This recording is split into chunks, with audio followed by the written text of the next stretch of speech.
Welcome to 3 Minute Myths, the show which looks to decipher the fact from the fiction, arming you with pub ammo in the process. Last week, we learned that Alan Pardew is the second coming of Tony Pulis. Who knew? This week, we're off to Merseyside to take a look at Everton's summer transfer business. That's right, we're here today at Goodison Park asking Everton fans whether they think this season's signings have been a flop.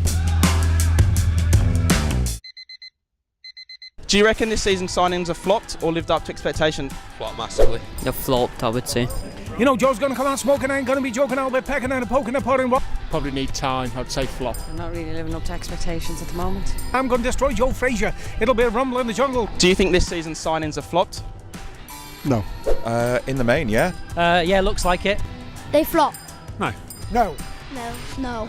Definitely haven't flopped. I think Rooney's doing it outstanding for Everton. I like your show and I like your style, but you pay so bad, I won't be back for a while. No, totally flopped. Totally flopped. Only the goalie. Bit of struggle at the moment, isn't it? You know, they need to step up and do well. You're not as dumb as you look. I'm the greatest. Thank you. Oh man, I don't have a mark on my face on the upsets. The early ones at Koeman, which would be Klassen, a couple more, they've not been up to it. Not used to the Premier League. I'm not too sure, to be honest. I mean, you know, the team's flops, hasn't it? A recent. Fight any man, any time, any city, man. I'm the greatest. Thank you for listening. Brilliant, legend. Look, unbelievable. Watch out, Stormzy. David Lee's coming, unreal. So that's what the fans think. Now let's see what the data says.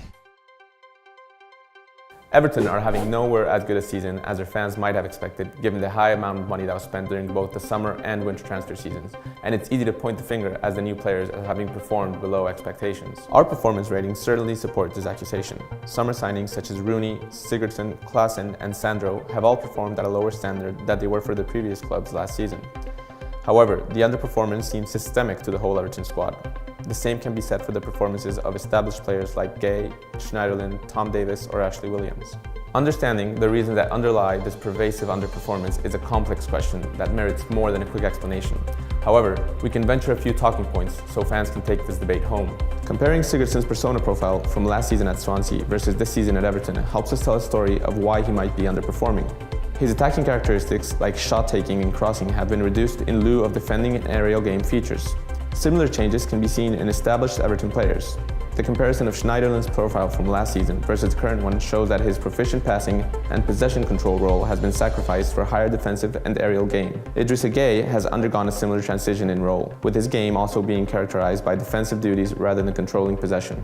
This same story is told in the defender personas. Summer signing Cuco Martina has changed from being a crossing type fullback at Southampton to having a clearly defensive role at Everton. Similarly, centre-back Ashley Williams had a passing out from the back role last season, which has been sacrificed for a higher proportion of defending actions. This argument for a drastic change of approach is driven home by contrasting Everton's persona for last season under Koeman to the current one, which has been characterized by a heavily defensive setup, a tendency which has been further accentuated since Allardyce took over in November. Big money signings understandably carry a heavy weight to perform, but in the case of Everton's current underwhelming season, perhaps it's fairer to point the finger at a change of tactics and approach to the game that is exemplified by the appointment of Big Sam. So it looks like generally Everton's summer signings haven't quite lived up to the billing. However, that looks to be due to the more defensive system asked of them under Big Sam than the business itself. Where should we go next? Let us know in the comments below. This has been 3 Minute Myths, delusions debunked in 180 seconds.